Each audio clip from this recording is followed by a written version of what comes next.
Hello good morning students. Rajiv Gurukul में आप लोग का फिर से स्वागत है स्टूडेंट्स। आज आप लोग को पढ़ाएंगे नेटवर्क थ्योरी, और नेटवर्क थ्योरी में आपको सिखाएंगे स्टूडेंट ट्रांसफर फंक्शन कैसे किसी भी सर्किट का कैलकुलेशन करेंगे। तो आप अपना कॉपी निकालिए, पेन निकालिए और नोट्स बनाना शुरू करिए स्टूडेंट। अब देखिए स्टूडेंट, आपका ये क्या है, सर्किट है, आरएलसी सर्किट है। ये कैसा सर्किट है? आरएलसी सर्किट है। आपको क्या निकालना? ट्रांसफर फंक्शन निकालना है। ट्रांसफर फंक्शन पिछले क्लास में बता चुके हैं स्टूडेंट कि ट्रांसफर फंक्शन का जो फॉर्मूला होता है टी एस, और T S is equal to क्या होता है, V zero S dividing by क्या होता है, वी आई एस होता है। इसका मतलब Laplace transformation of input output signal dividing by the Laplace transformation of क्या होगा, इनपुट सिग्नल होगा। अब देखो स्टूडेंट, आउटपुट बाय इनपुट का रेशियो को फाइंड आउट करना है। तो सबसे पहले देखते हैं कि यदि ये आर है तो ये आपका आर ही होगा, ये आपका एल है तो इसको हम लोग लिख सकते हैं इम्पीडेंस के फॉर्मेट में लिखेंगे स्टूडेंट, तो एल एस होगा। और इसको यदि इम्पीडेंस के फॉर्मेट में लिखेंगे तो 1 बाई क्या होगा, सी एस होगा। इतना चीज आपको समझ लेना है। आपको बता भी चुके थे पिछला वीडियो में कि एल को हम लोग लिखते हैं एल एस के फॉर्मेट में, और सी को लिखते हैं इम्पीडेंस के फॉर्मेट में, तो 1 बाई क्या होगा स्टूडेंट, सी होगा। और आर को हम लोग क्या लिखते हैं, आर के फॉर्मेट में लिखते हैं। इतना आपको नोट में लिख लेना है, ठीक है। अब देखो स्टूडेंट, इसका ट्रांसफर फंक्शन निकालना है। तो ट्रांसफर फंक्शन मतलब क्या होता है, आउटपुट वोल्टेज डिवाइडिंग बाई क्या होता है, इनपुट वोल्टेज होता है। तो आप ऐसे लिख लो, आउटपुट वोल्टेज डिवाइडिंग बाई क्या होगा, input voltage. Output voltage calculate करना कैपेसिटर के अक्रॉस में, तो क्या लिखना, 1 बाई क्या लिखना है स्टूडेंट, सी एस लिखना है। डिवाइडिंग बाई आपको क्या करना है, टोटल इंपीडेंस को क्या करना है, ऐड करना है। तो आर प्लस क्या हो जाएगा आपका, एल एस हो जाएगा, प्लस क्या हो जाएगा स्टूडेंट, 1 बाई क्या हो जाएगा, सी एस हो जाएगा। यही आपका क्या होगा, output voltage dividing by input voltage का रेशियो होगा, ठीक है। तो क्या करना है, 1 बाई सी एस करना है, डिवाइडिंग बाई टोटल इंपीडेंस को क्या करना है, ऐड करके लिखना है। तो इसका इंपीडेंस आर होगा, इसका इंपीडेंस एल एस होगा, और इसका इंपीडेंस होगा 1 बाई सी एस होगा, ठीक है। इसको लिख लिया। अब देखो स्टूडेंट, इसको यदि सॉल्व करेंगे तो क्या हो जाएगा बताओ, तो 1 बाई सी एस हो जाएगा। इसको यदि सॉल्व करेंगे तो ये हो जाएगा आर सी एस, और ये आपका क्या हो जाएगा, L C S square, plus क्या हो जाएगा स्टूडेंट, 1 हो जाएगा, डिवाइडिंग बाई क्या हो जाएगा, सी एस हो जाएगा। अब देखो सी एस कैंसिल हो जाएगा, तो क्या लिख सकते हैं, 1 बाई सी एस लिख सकते हैं। ये नीचे वाला सी एस ऊपर चला जाएगा, और इसको हम लोग थोड़ा सा फॉर्मेट लिख लेंगे बढ़िया से। तो L C S square plus क्या हो जाएगा student, R C S plus क्या होगा, 1 होगा, ठीक है। ये आपका कैंसिल हो गया। तो इसको कैसे लिखेंगे, 1 बाई लिखेंगे एल सी एस स्क्वायर लिखेंगे। ये आपका क्या होगा, आर सी एस, और प्लस क्या होगा आपका 1 होगा, ठीक है स्टूडेंट। अब देखो यहाँ पर हम क्या करेंगे, एल सी से बोथ साइड क्या करें, डिवाइड करें, ऊपर से भी डिवाइड करेंगे और नीचे से भी डिवाइड करेंगे। तो एल सी एस स्क्वायर हो जाएगा स्टूडेंट, यहाँ पर क्या हो जाएगा, एल सी हो जाएगा, यहाँ पर क्या हो जाएगा स्टूडेंट, आर सी एस, और यहाँ पर क्या करेंगे, एल सी से डिवाइड करेंगे, और ये आपका क्या हो जाएगा, 1 बाई क्या हो जाएगा, एल सी हो जाएगा। इसका मतलब इसका इक्वेशन हो जाएगा student 1 by L C dividing by S square, और आपका क्या हो जाएगा स्टूडेंट, ये सी और ये सी कैंसिल हो जाएगा, तो आपका क्या हो जाएगा, आर बटा एल हो जाएगा, और एस हो जाएगा, ये आपका क्या हो जाएगा, 1 बाई एल सी हो जाएगा। इसका मतलब है ट्रांसफर फंक्शन का जो रेशियो आ गया student, V zero S dividing by the V I S is equal to हो गया आपका 1 by L C dividing by S square, और आपका क्या हो गया, R by L S plus क्या हो गया स्टूडेंट, 1 बाई एल सी हो गया। इस फॉर्मेट को आपको क्या करना, याद रखना है, यहाँ से प्रॉब्लम आपका आएगा, ठीक है। तो ये आपका output voltage dividing by input voltage का क्या हो गया, रेशियो आ गया, ठीक है। अब इसका एक मेन इक्वेशन होता है, उस मेन इक्वेशन से इस इक्वेशन को क्या करेंगे स्टूडेंट, कंपेयर करेंगे। तो ट्रांसफर फंक्शन का जो रेशियो होता है we output by we input का जो एक स्टैंडर्ड इक्वेशन, सेकंड ऑर्डर का जो स्टैंडर्ड इक्वेशन होता है स्टूडेंट, वो होता है आपका omega N square dividing by क्या होता है, एस स्क्वायर, प्लस क्या होता है 2 जीटा ओमेगा एन, प्लस क्या होता है, ओमेगा एन का क्या होता है, स्क्वायर होता है। ये सेकंड ऑर्डर ट्रांसफर फंक्शन का क्या स्टैंडर्ड फॉर्मेट है, ठीक है स्टूडेंट। अब देखो इस इक्वेशन को यदि इस इक्वेशन से कंपेयर करेंगे तो आप ही बताओ कि ओमेगा एन स्क्वायर की जगह पर ये ओमेगा एन स्क्वायर है, इसके जगह पर क्या 1 बाई एल सी है।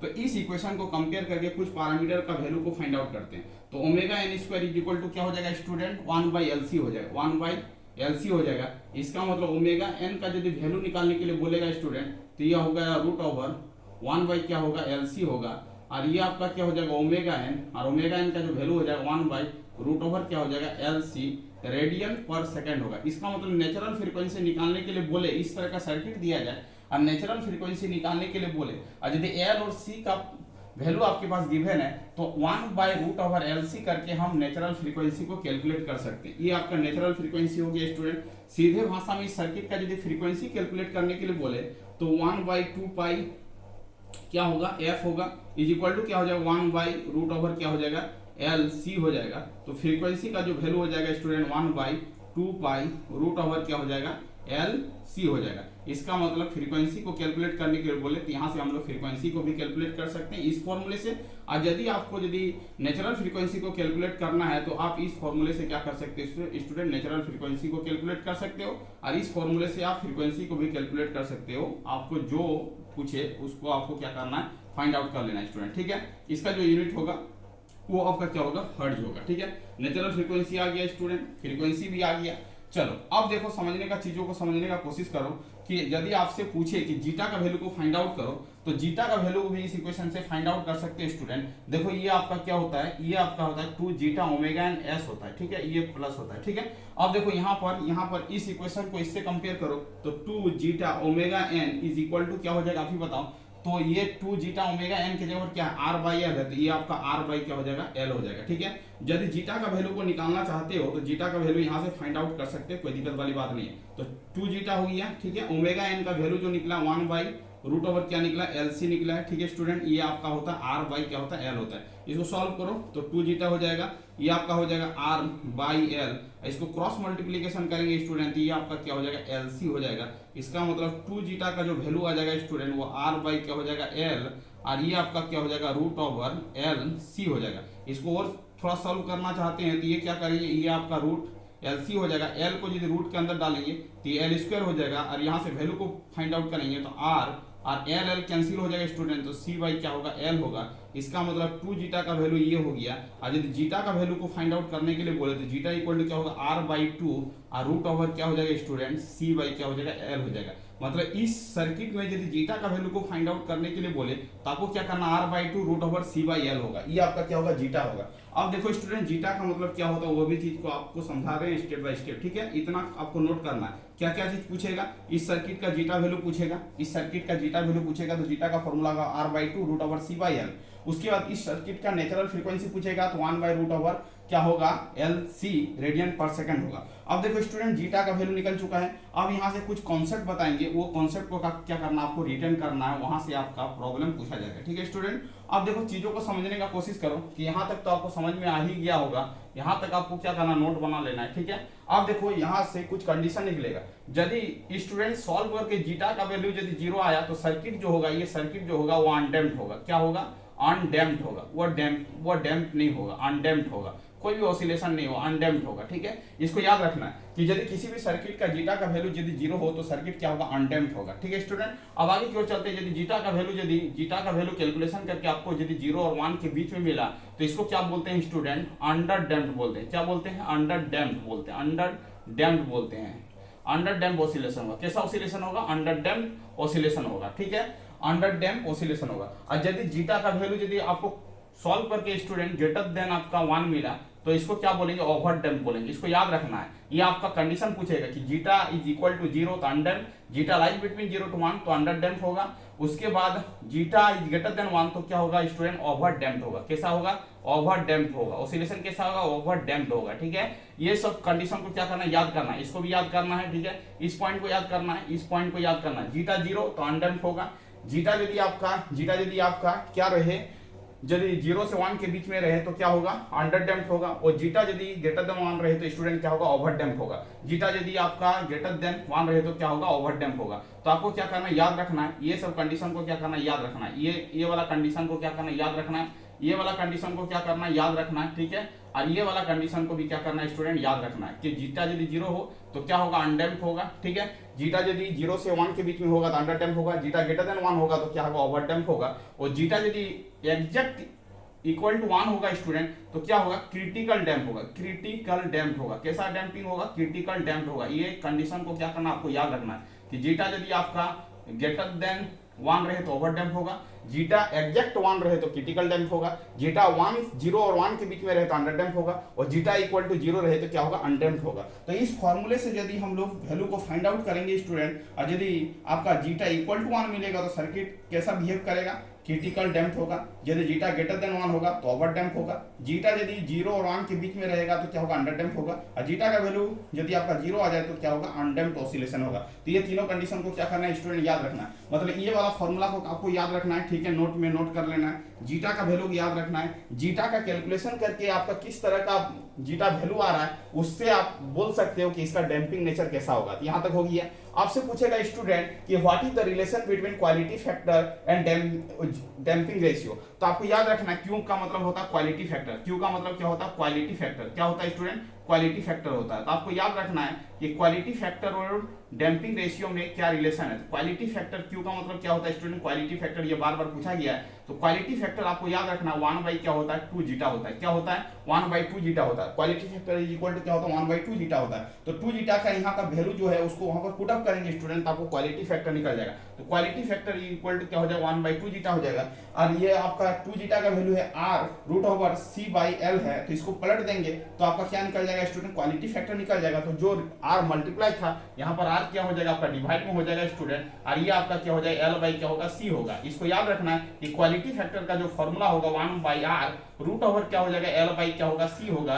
यदि आपका RLC सर्किट दिया जाए और क्वालिटी फैक्टर निकालने के लिए बोला जाए तो इस फॉर्मूले से आप क्या कर सकते हो स्टूडेंट? क्वालिटी फैक्टर को निकाल सकते हो। Q इक्वल टू क्या होता है? 1 by r root over l by c होता है। इसको याद रखना है। क्वालिटी फैक्टर और डैम्पिंग रेशियो में क्या रिलेशन होता है इसको भी आप याद रख सकते हैं, ये भी पूछा जा सकता है। तो Q इक्वल टू क्या होगा? 1 बाई 2 जीटा होगा। क्वालिटी फैक्टर जो होगा 1 by r root over l by c होगा। तो ये आपका इतना सारा प्रॉब्लम आपको क्या करना है स्टूडेंट? याद रखना है। अब रही मुद्दा कि यहाँ से अब क्या पूछेगा और क्या चीज पूछा जा सकता है स्टूडेंट। तो ये आपका नेचुरल फ्रीक्वेंसी हो गया, और ये वाला चीज को हम लोग क्या बोलते हैं? बैंडविड्थ बोलते हैं। तो आपसे यदि इस सर्किट का बैंडविड्थ निकालने के लिए पूछे स्टूडेंट तो आपको डायरेक्ट याद रखना कि बैंडविड्थ का जो फॉर्मूला होता है RLC सर्किट में, बैंडविड्थ का जो फॉर्मूला होता है वो आपको डायरेक्ट याद रखना है। बैंडविड्थ का जो फॉर्मूला होता है वो आपका क्या होता है स्टूडेंट? R बाई क्या होता है? L होता है। क्या होता है? R बाई L होता है। तो आपको याद रखना सीधी भाषा में कि बैंडविड्थ का फॉर्मूला जो होगा वो आपका क्या होगा? R बाई L होगा। तो कितना सारा फॉर्मूला यहाँ पर बता दिए, वो सबको आपको क्या करना है स्टूडेंट? नोट करना है। ठीक है, तो देखो यहाँ पर नेचुरल फ्रीक्वेंसी आपको बता दिया, जीटा का वैल्यू बता दिया, ठीक है, उसके बाद आपका बैंडविड्थ बता दिया, उसके बाद आपका क्वालिटी फैक्टर बता दिया, अब कंडीशन बता दिया। ये सब कंडीशन होगा। अब देखो स्टूडेंट कोई प्रॉब्लम दिया जाएगा, ये RLC सर्किट के कोई बेस पर प्रॉब्लम दिया जाएगा। क्या प्रॉब्लम दिया जाएगा उस प्रॉब्लम को हम लोग क्या करेंगे स्टूडेंट? डिस्कशन करेंगे आपके सामने में। इतना आपको पॉइंट आना चाहिए। ठीक है, यदि कोई नेटवर्क थ्योरी में कोई भी सर्किट का ट्रांसफर फंक्शन निकालने के लिए बोले तो ट्रांसफर फंक्शन का यही मेन फंडा है। ये आपका एक बेहतरीन एक स्टैंडर्ड एग्जांपल सेट किए RLC सर्किट का ट्रांसफर फंक्शन क्या होगा। तो ये RLC सर्किट का ये ट्रांसफर फंक्शन होगा। ओरिजिनल इक्वेशन इसको कंपेयर किए, कंपेयर करने के बाद ओमेगा एन का वैल्यू को फाइंड आउट किए, जीटा का वैल्यू को फाइंड आउट किए, जीटा का कंडीशन को बताएं, क्वालिटी फैक्टर और जीटा में क्या रिलेशन होता है वो बताएं, क्वालिटी फैक्टर का ओरिजिनल फॉर्मूला क्या होता है इन टर्म्स ऑफ RLC वो भी बताएं, और बैंडविड्थ का फॉर्मूला क्या होता है R और L के टर्म में। तो R बाई क्या होता है? L होता है स्टूडेंट। तो इतना सारा पॉइंट को आपको क्या करना है? याद रखना है। अब आपका SSC JEE में आपका प्रॉब्लम कैसे पूछेगा इस कॉन्सेप्ट पर आधारित, वो कॉन्सेप्ट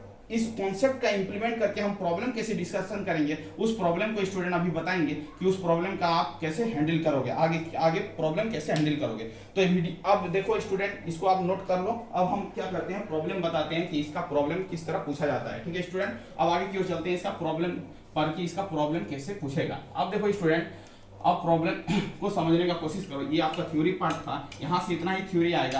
अब आपसे प्रॉब्लम पूछेगा कि अब प्रॉब्लम को कैसे सॉल्व करोगे। अब स्टेप बाय स्टेप देखते जाओ कि हम प्रॉब्लम को कैसे सॉल्विंग कर रहे हैं। ठीक है, चलो एक सर्किट लेते हैं। एक सर्किट है आपका, ठीक है, एक सर्किट आपका कुछ इस तरह दिया गया स्टूडेंट। क्या दिया गया आप ही बताओ। ये आपका दिया गया एक सर्किट, और सर्किट आपका क्या है? ये आपका है 25। क्या है आपका? ये 25 है। ठीक है, और ये आपका क्या है? S स्क्वायर है, S स्क्वायर है, और ये आपका क्या है? ये आपका है S स्क्वायर, और ये आपका मान लेते हैं कि 8S है स्टूडेंट, और ये आपका क्या है? 25 है। ठीक है, इस तरह करके कोई सर्किट दे दिया गया है। ठीक है, ट्रांसफर फंक्शन दे दिया गया है। ठीक है, क्या क्या चीज पूछ रहा है वो चीज हम देखते हैं। यहाँ पर पूछ रहा है आपका ओमेगा एन का वैल्यू पूछ रहा है। इस स्टैंडर्ड इक्वेशन में ओमेगा एन का वैल्यू को निकालो। उसके बाद आपसे पूछेगा जीटा का वैल्यू को निकालो। चलो ठीक है, जीटा का वैल्यू को निकालो। उसके बाद आपसे पूछेगा कि क्वालिटी फैक्टर निकालो। ठीक है, उसके बाद आपसे पूछेगा बैंडविड्थ निकालो। इतना पैरामीटर आपसे पूछेगा, एक स्टैंडर्ड इक्वेशन दे देगा। उसके बाद आपसे पूछेगा omega N, zeta, quality factor और बैंडविड्थ का वैल्यू क्या होगा। चलो स्टेप बाय स्टेप हम देखते हैं कि इस प्रॉब्लम का हम लोग omega N, zeta, quality factor और बैंडविड्थ को कैसे कैलकुलेशन कर रहे हैं। और ये पूछेगा कि ये सर्किट जो दिया गया वो RLC सर्किट है। क्या है? RLC सर्किट है। RLC सर्किट का ट्रांसफर फंक्शन का इक्वेशन है। आरएलसी सर्किट का ट्रांसफर फंक्शन का क्या स्टूडेंट इक्वेशन है, स्टैंडर्ड इक्वेशन है, आपको दे दिया गया है और बोल रहा है कि आपसे ओमेगा एन जीटा क्यू और बैंडविड्थ को वैल्यू को फाइंड आउट करना। चलो अब देखो, अब इस तरह का प्रॉब्लम को कैसे सॉल्विंग करोगे स्टेप बाय स्टेप हम बताते हैं। ओरिजिनल इक्वेशन को आपको क्या करना है, याद रखना है। ओरिजिनल इक्वेशन सेकंड ऑर्डर क्या होता है, ओमेगा एन स्क्वायर, ये क्या होता है एस स्क्वायर, और आपका क्या होता है 2 जीटा ओमेगा एन, और क्या होता है स्टूडेंट एस, और प्लस क्या होता है ओमेगा एन स्क्वायर होता है। ओरिजिनल इक्वेशन आपको याद रखना होगा, तभी जाके आप कंपेयर करके वैल्यू को फाइंड आउट कर सकते हो। अब देखो ये वाला देखो, ये 25 S square plus 8s plus क्या 25 है। चलो अब इस इक्वेशन को इसके साथ कंपेयर करो तो ओमेगा एन के जगह पर क्या है, ओमेगा एन स्क्वायर की जगह पर यहाँ पर क्या है 25 है, इसका मतलब 25 है। तो आप क्या कर सकते हो स्टूडेंट, ओमेगा एन का वैल्यू को फाइंड आउट कर सकते हो। तो ये आपका हो जाएगा रूट और ये आपका क्या हो जाएगा 25। इसका मतलब ओमेगा एन का जो वैल्यू आ जाएगा स्टूडेंट, इसको रूट से बाहर करोगे तो 5 रेडियन पर सेकंड हो जाएगा। तो आपसे पूछेगा कि नेचुरल फ्रीक्वेंसी का वैल्यू क्या होगा, तो आप यहाँ पर बेहतरीन से लिख सकते हो कि 5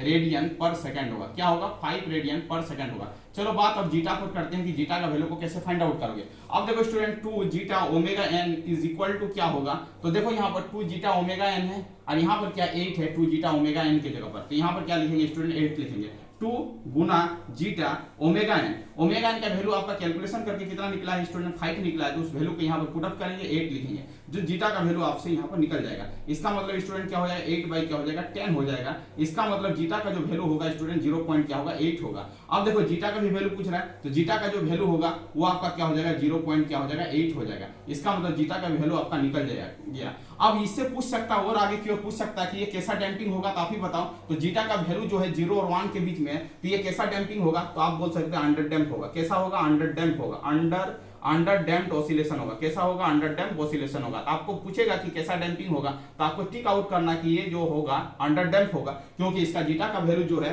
0 और 1 के बीच में है। तो जीटा का भी वैल्यू निकल चुका है स्टूडेंट। अब चलो आगे की ओर चलते हैं, क्वालिटी फैक्टर का वैल्यू को फाइंड आउट करते हैं। तो क्वालिटी फैक्टर का वैल्यू क्या होता है स्टूडेंट, तो आपको बता चुके हैं कि यदि जीटा का वैल्यू आप निकाल पा रहे हो तो क्वालिटी फैक्टर भी निकाल सकते हो। क्वालिटी फैक्टर इक्वल टू क्या होता है 1 बाई क्या होता है 2 जीटा होता है। अभी आपको बताया है कि क्वालिटी फैक्टर और जीटा में क्या रिलेशन है, आप देखो वहां पर। तो Q इक्वल टू क्या हो जाएगा आप ही बताओ 1 बाई 2, और जीटा की जगह पर क्या लिख सकते हो 8 बाई क्या लिख सकते हो 10 लिख सकते हो कि ना, आप ही बताओ। 8 बाई क्या हो जाएगा 10 हो जाएगा। अब देखो इसको सॉल्व करोगे स्टूडेंट, ये 10 ऊपर चला जाएगा, यस या नो, और इसको सॉल्व करोगे तो 2 मल्टीप्लाई क्या हो जाएगा 8 हो जाएगा, और इसको सॉल्व करोगे तो ये क्या हो जाएगा 5। तो इसका मतलब होगा स्टूडेंट 5 बाई क्या हो जाएगा 8 हो जाएगा। इसको आप पॉइंट में भी लिख सकते हो, कोई दिक्कत वाली बात नहीं है। तो इसका मतलब है क्वालिटी फैक्टर क्या हो गया स्टूडेंट 5 बाई क्या हो गया 8 हो गया। तो इसको पॉइंट में भी कर सकते हो, कोई दिक्कत वाली बात नहीं है। तो आपका जो क्वालिटी फैक्टर का जो वैल्यू आ गया स्टूडेंट, वो आपका क्या हो गया 5 बाई क्या हो गया 8 हो गया। क्या हो गया 5 बाई क्या हो गया 8 हो गया। चलो क्वालिटी फैक्टर भी निकल चुका है, क्या वो निकल चुका है 5 बाई 8 निकल चुका है, ठीक है। इसको पॉइंट में भी कन्वर्ट कर सकते हो। अब देखो स्टूडेंट आपसे यदि बैंडविड्थ पूछेगा तो बैंडविड्थ का फॉर्मूला हम क्या बताए थे, बैंडविड्थ का जो फॉर्मूला होगा वो आपका क्या होगा, तो यही आपका 2 जीटा ओमेगा एन के जगह पर जो पर्टिकुलर वैल्यू रहेगा वही आपका क्या होगा बैंडविड्थ होगा।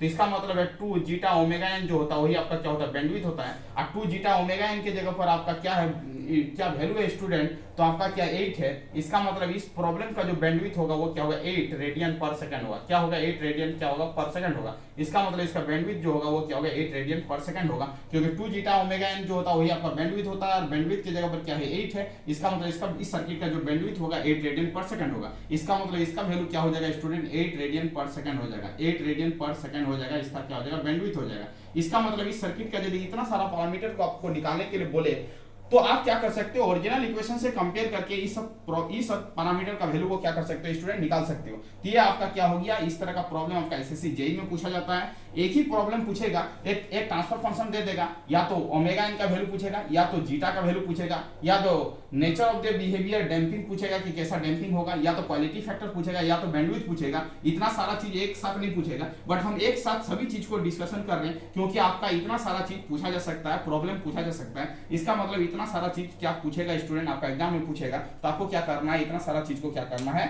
याद रखना है। इसका मतलब है इस तरह का प्रॉब्लम को आप इसी तरह क्या करोगे स्टूडेंट हैंडल करोगे। आगे की ओर चलते हैं, आगे का कुछ और कॉन्सेप्ट सीखते हैं कि आगे का कॉन्सेप्ट क्या है। अब देखो स्टूडेंट कोई सर्किट दिया जाएगा और आप कैसे कैसे वो ट्रीटमेंट करवाएगा उसको भी हम लोग देखते हैं। अब देखो एक दूसरा रिलेशन होता है क्वालिटी फैक्टर में, क्या रिलेशन होता है, तो क्वालिटी फैक्टर का एक दूसरा रिलेशन होता है, quality factor is equal to resonance frequency F R dividing by क्या होता है स्टूडेंट बैंडविड्थ होता है। इस फॉर्मूला को भी क्या करना है याद रखना है कि क्वालिटी फैक्टर इक्वल टू क्या होता है रेजोनेंस फ्रीक्वेंसी। क्या होता है resonance frequency. Resonance frequency dividing by क्या होता है, बैंडविड्थ होता है। ये भी फॉर्मूला में आपको क्या कर सकते हो, क्वालिटी फैक्टर आपको निकालने के लिए बोलेगा। यदि रेजोनेंस फ्रीक्वेंसी दिया गया है और बैंडविड्थ दिया गया है तो रेजोनेंस फ्रीक्वेंसी से बैंडविड्थ का यदि डिवीजन कर दोगे और जो वैल्यू निकलेगा वही आपका क्या निकलेगा स्टूडेंट, क्वालिटी फैक्टर निकलेगा। तो इसको भी क्या करना है, आपको याद रखना है कि quality factor is equal to क्या होता है, रेजोनेंस फ्रीक्वेंसी डिवाइडिंग बाय क्या होता है, बैंडविड्थ होता है। इसका मतलब पूछेगा कि क्वालिटी फैक्टर और बैंडविड्थ में क्या रिलेशन है, तो आपको बोला क्वालिटी फैक्टर और रेजोनेंस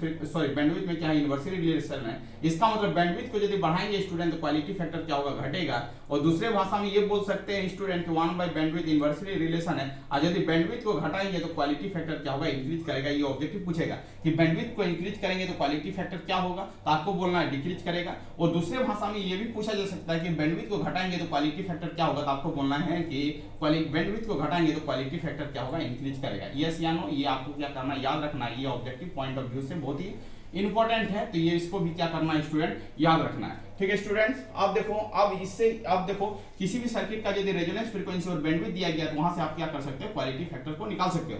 और आपसे पूछेगा कि आरएलसी सर्किट है, आरएलसी सीरीज सर्किट है, तो आरएलसी सीरीज सर्किट है, कैसा सर्किट है, सीरीज सर्किट है, तो क्वालिटी फैक्टर का फॉर्मूला आपसे पूछेगा। तो ये आपका अभी जो बताए सीरीज सर्किट बताए, तो आरएलसी सीरीज सर्किट रहेगा स्टूडेंट, क्वालिटी फैक्टर का जो फॉर्मूला होता है 1/R और रूट ओवर क्या होता है, L बाई क्या होता है, C होता है। इसको आपको क्या करना होगा, याद रखना होगा। और दूसरा भाषा में ये भी पूछा जा सकता है कि आरएलसी सर्किट कैसा है, पैरेलल है, कैसा है, पैरेलल है। तो आरएलसी सर्किट यदि पैरेलल है तो क्वालिटी फैक्टर क्या होगा, तो एक भाषा याद रखना है कि जो चीज जैसा है उसको अपोजिट करना है। यदि ये डिवाइड में है तो इसको क्या करना, मल्टीप्लाई करना है। सी नीचे में तो सी ऊपर चला जाएगा, L क्या होगा, नीचे होगा, सबको उल्टा करना है। तो इसका मतलब है R ऊपर चला जाएगा और C नीचे था तो C ऊपर चला जाएगा, और L ऊपर में था तो ये L क्या होगा, नीचे होगा। इसका मतलब RLC पैरेलल में यदि क्वालिटी फैक्टर का फॉर्मूला पूछे तो आपको इस फॉर्मूले को क्या करना है स्टूडेंट, याद रखना है कि R multiply root over C by क्या होगा, L होगा। ये पैरेलल कनेक्शन के लिए स्टूडेंट, ये आपका पैरेलल कनेक्शन के लिए है, आपको बार बार बता रही है। पैरेलल कनेक्शन के लिए यदि पूछेगा तो ये फॉर्मूला को लिखना है,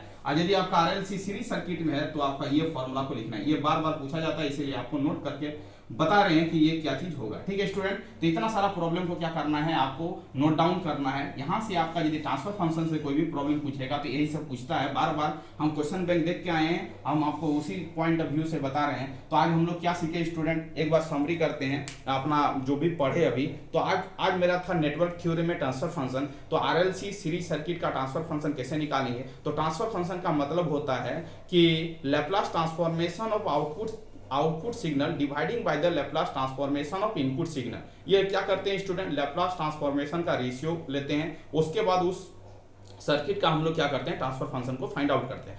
आपसे ये भी पूछा जा सकता है कि ट्रांसफर फंक्शन जब भी कैलकुलेट करोगे तो इनिशियल कंडीशन क्या होना चाहिए, तो ऑल इनिशियल कंडीशन क्या होना चाहिए स्टूडेंट, क्या होना चाहिए, 0 होना चाहिए। उसके बाद हम लोग क्या करेंगे, ट्रांसफर फंक्शन को कैलकुलेट करेंगे। उसके बाद हम क्या किए, एक सर्किट लिए, उसके बाद ट्रांसफर फंक्शन निकाले। ट्रांसफर फंक्शन निकालने के बाद हम लोग देखें कि उसका नेचुरल फ्रीक्वेंसी क्या होगा उस ट्रांसफर फंक्शन का, तो उसका निकाले नेचुरल फ्रीक्वेंसी। तो क्या निकला स्टूडेंट, नेचुरल फ्रीक्वेंसी जो निकला वो आपका ओमेगा एन निकला। ओमेगा एन का वैल्यू जो निकला रूट ओवर 1/LC निकला, रेडियन पर सेकंड। ठीक है स्टूडेंट, आगे क्यों चले, उसके बाद उसका जीटा का वैल्यू निकाले। जीटा का यदि वैल्यू आपका 0 आता है, कैलकुलेशन करके वह सभी वैल्यू को पुट अप करके यदि 0 आता है तो इसका मतलब वह सर्किट कैसा होगा, अनडैम्प्ड ऑसिलेशन होगा। आपसे पूछेगा कि कोई भी सर्किट में यदि जीटा का वैल्यू 0 है तो वह सर्किट का बिहेवियर कैसा होगा, तो आपको बोला अनडैम्प्ड होगा। उसके बाद आपसे पूछेगा कि जीटा यदि 0 और 1 के बीच में होगा तो सर्किट का बिहेवियर कैसा होगा, तो आपको बोलना अंडरडैम्प्ड ऑसिलेशन होगा। यदि जीटा का वैल्यू एग्जैक्ट 1 होगा तो कैसा बिहेवियर होगा सर्किट का, तो आपको बोलना क्रिटिकली डैम्प्ड सर्किट होगा। उसके बाद पूछेगा कि जीटा का वैल्यू यदि ग्रेटर देन 1 होगा तो सर्किट का बिहेवियर कैसा होगा, तो आपको बोलना ओवरडैम्प ऑसिलेशन होगा। तो ये सब ऑसिलेशन का कंडीशन था, कब आपका अंडरडैम्प होगा, कब आपका ओवरडैम्प होगा, कब आपका क्रिटिकल डैम्प होगा, कब आपका अनडैम्प होगा, वो जीटा के वैल्यू पर निर्भर करता है स्टूडेंट, आपको ये याद रखना है। उसके बाद हम बताएं कि जीटा और क्वालिटी फैक्टर में क्या रिलेशन है। तो quality factor Q is equal to क्या होता है, 1/2 जीटा होता है। तो आप जीटा का वैल्यू यदि आप निकाल सकते हो सर्किट में तो क्वालिटी फैक्टर भी निकाल सकते हो इस फॉर्मूले का यूज करके। Q इज इक्वल टू क्या होता है, 1/2 जीटा होता है। ठीक है स्टूडेंट, और क्वालिटी फैक्टर और RLC में क्या रिलेशन है तो वो भी हम लिखाएं अभी। Q इक्वल टू क्या होता है, 1/R रूट ओवर L/C होता है। तो RLC सर्किट कैसा होना चाहिए, सीरीज में होना चाहिए, तभी जाके ये फॉर्मूला एप्लीकेबल है। Q equal to 1/R root over L/C है। ठीक है स्टूडेंट, सभी वैल्यू को पुट अप करेंगे तो हम क्या कर सकते हैं, यहाँ से हम लोग क्वालिटी फैक्टर को वैल्यू को क्या कर सकते हैं, फाइंड आउट कर सकते हैं। अब क्वालिटी फैक्टर और आपका ये इसका रिलेशन बता दिया आरएलसी सर्किट में क्या होगा। अब स्टूडेंट ये बताया कि दूसरे वे में कि क्वालिटी फैक्टर, रेजोनेंस फ्रीक्वेंसी और बैंडविड्थ में क्या रिलेशन है। तो quality factor is equal to क्या होता है, रेजोनेंस फ्रीक्वेंसी डिवाइडिंग बाय क्या होता है, बैंडविड्थ होता है। इसका मतलब है कि बैंडविड्थ और क्वालिटी फैक्टर में क्या रिलेशन है स्टूडेंट, इनवर्सली रिलेशन है। बैंडविड्थ जितना कम होगा क्वालिटी फैक्टर कितना होगा, उतना ही ज्यादा होगा, और जितना बैंडविड्थ आपका जितना ज्यादा होगा क्वालिटी फैक्टर उतना क्या होगा, कम होगा। तो ये भी याद रखना है कि क्वालिटी फैक्टर और बैंडविड्थ में जो रिलेशन है वो क्या है, इनवर्सली रिलेशन है। यदि बैंडविड्थ को घटाएंगे तो क्वालिटी फैक्टर बढ़ेगा, यदि बैंडविड्थ को बढ़ाएंगे तो क्वालिटी फैक्टर क्या होगा, माने घटेगा। तो एक दूसरे का इनवर्सली रिलेशन है स्टूडेंट, तो ये भी बता चुके हैं। उसके बाद हमने बताया कि बैंडविड्थ का फॉर्मूला बताया। तो आरएलसी सीरीज सर्किट में बैंडविड्थ का जो फॉर्मूला होता है स्टूडेंट, बैंडविड्थ इक्वल टू होता है आरएल के टर्म में यदि लिखेंगे तो आर बाई क्या होता है, एल होता है। तो ये भी याद रखना है। और यदि सिंपल सर्किट दिया जाए बैंडविड्थ निकालने के लिए बोला जाए तो बैंडविड्थ इज इक्वल टू क्या होता है, 2 जीटा ओमेगा एन होता है। 2 जीटा ओमेगा एन के जगह पर जो वैल्यू रहेगा वही आपका क्या होगा, उस सर्किट का बैंडविड्थ होगा। तो इतना सारा चीज को हम लोग क्या किए स्टूडेंट, डिस्कशन किए। आपको क्या करना है, अपने कॉपी में नोट बनाना है। नोट बनाने के बाद क्या करना है, जो पॉइंट को हम टिक आउट किए थे, जो हाईलाइटेड किए थे, उस पॉइंट को क्या करना, बार बार रिवीजन करना है। रिवीजन करने के बाद क्या करना है, एसएससी जेईई का क्वेश्चन बैंक उठाना है और देखना है कि ट्रांसफर फंक्शन से कैसा कैसा प्रॉब्लम पूछा गया है। तो उस प्रॉब्लम को क्या करना है, आपको हैंडल करना है और इसी कॉन्सेप्ट का इंप्लीमेंट करके उस प्रॉब्लम को बनाना है। यदि वो प्रॉब्लम बन जाता है तो आपका कॉन्सेप्ट क्या होगा, धीरे धीरे इंक्रीज करेगा और आपको प्रॉब्लम बनाने में क्या होगा स्टूडेंट, मन लगेगा। तो वीडियो के यहीं पर एंड करते हैं स्टूडेंट। ये आपका ट्रांसफर फंक्शन का वीडियो था। यदि आप चैनल में नए आए तो चैनल को क्या करना है, सब्सक्राइब कर लेना है, जिससे आप इस तरह का न्यू वीडियो आप तक पहुंच सके student. Thank you student. Video के यहीं पर एंड करते हैं। वंदे मातरम।